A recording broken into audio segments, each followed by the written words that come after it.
Welcome to TV eight Vizag. Golugonda మండలం చీడుగొమలలో జరిగిన సమావేశంలో ప్రత్యేకంగా మాజీ మంత్రి చింతకాయల అయ్యన్న పాత్రుడు గ్రామాభివృద్ధిని అడ్డుకోవడం మానేయాలని గ్రామానికి చెందిన వైఎస్ఆర్సీపీ నాయకుడు సొర్ల గిరిబాబు కోరారు.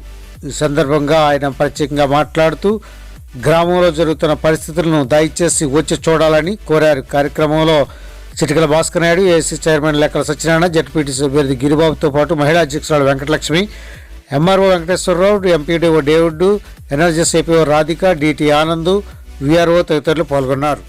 ఎమ్మెల్యేకు ఘన స్వాగతం లభించింది. అంగన్వాడీ కార్యకర్తలు, ఆశా వర్కర్లు, గ్రామానికి చెందిన మహిళలు, పురుషులు, శానిటేషన్ వర్కర్లు పూల మాలలతో పూల జల్లుతూ ఆయన్ను వేదిక వద్దకు ఆహ్వానించారు. అనంతరం ఆయన వైఎస్ఆర్ విగ్రహానికి, అల్లూరి సీతారామరాజు విగ్రహానికి పూలమాలలు వేసి ఘనంగా నివాళులు అర్పించారు.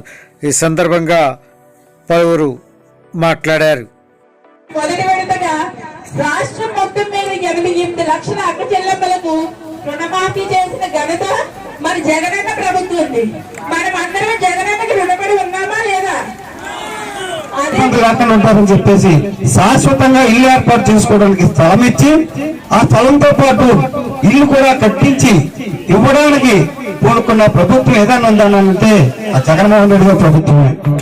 ఆ ప్రభుత్వంలో ఏమైనా ఇంటి తాలూకు బిల్లులు పెండింగ్ ఉన్నట్టయితే అది తక్షణమే మంజూరు చేయండి అని చెప్పి వీలైతే పండగ ముందే మంజూరు చేయమని చెప్పి హౌసింగ్ అధికారులతో ఎమ్మెల్యే గారు మాట్లాడి మరి పెండింగ్ బిల్లులు కూడా చేయడానికి చొరవ తీసుకున్నటువంటి గొప్ప మనసున్న నాయకుడు మన ఎమ్మెల్యే గారు.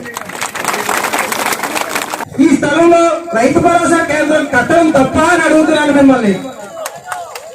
ఉపయోగపడే ఒక హాస్పిటల్ కట్టడం తప్ప అని అడుగుతున్నాను మిమ్మల్ని. పేద ప్రజల యొక్క సంక్షేమం ఏర్పడుతున్నటువంటి ప్రతిపక్షం ఉండడం ఇవాళ మన దౌర్భాగ్యం. చీడుగుమ్మల అనేసరికి మాకు ఎమ్మెల్యే గారు ఉన్నప్పటికీ ప్రతిపక్షం మీకు కొండలా కనబడుతుంది కాబట్టి ఆయన దగ్గర భయం. ఆయన తిడతాడేమో, కొడతాడేమో, లేదు ఎక్కడైనా కొండలు ఎక్కించేస్తాడేమో అని భయం. మా ఎమ్మెల్యే గారు మంచి పెద్ద కొడుకు ఎంబీబీఎస్ పూర్తి అయిపోయింది, చిన్నోడు ఇంజనీరింగ్ అయిపోతుంది. పెద్దగా ఏదో సంపాదించేసి మోసుకెళ్లేది ఏమి లేదు.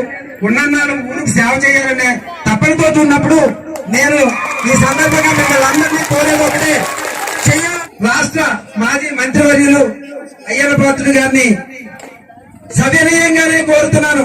దయచేసి ఒక్కసారి మా ఊరు రండి, వచ్చి ఈ చుట్టుపక్కల పరిసరాలు మీరు గతంలో వచ్చినప్పుడు ఎలా ఉండేవి, ఇప్పుడు ఎలా ఉండేవి, ఇంకా నాకు ఏదైనా స్వార్థం ఉంటే శిక్షించండి. అంతే తప్పించి గ్రామం యొక్క అభివృద్ధిని ఆటంకపరచకండి అని చెప్పి వినయంగా కోరి ప్రార్థిస్తున్నాను.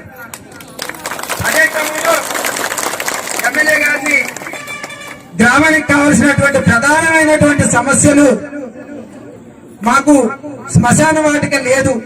ఇకపోతే ఎంఆర్ఓ గారిని, ఎమ్మెల్యే గారిని సభాముఖంగా కోరుతున్నాను, దయచేసి పిహెచ్సికి మాకు ఈ స్థలం ఇప్పించండి. ఎక్కడ ఉన్నట్టయితే అర్ధరాత్రప్పుడైనా ఈ చుట్టుపక్కల గ్రామాలు రావడానికి అనుకూలమైన స్థలం ఇది.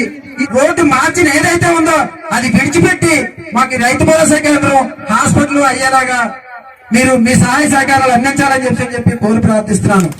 ఇకపోతే ఆట స్థలం కోరుతా మరి గిరిబాబు గారి కోరిక మేరకు మరి ఇక్కడనే హాస్పిటల్ పెడుతున్నాం. నిజంగా ఇప్పుడు ఇందాక చెప్పారు, ఈ హాస్పిటల్ స్థలంలో మరి గౌరవ మరి తహసీల్దార్ గారు చెప్తున్నాం, మరి పై అధికారులతో కూడా మాట్లాడతాం. ఏదైతే హాస్పిటల్ ఇక్కడ కట్టించేస్తామని చెప్పే సందర్భంగా అందరూ కూడా తెలియపరచడం జరుగుతుంది.